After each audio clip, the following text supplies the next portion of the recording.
ACCA pass mark. Each exam is 100 marks and all you need is to score 50 in each paper and that's it. You're done with that exam.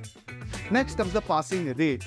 That means out of 10 people giving an exam, how many clear? Well, the global average across the last 10 years, if you see all the exams of ACCA across the world, out of 10 people giving the exams, around 4 to 5 land up clearing the exam.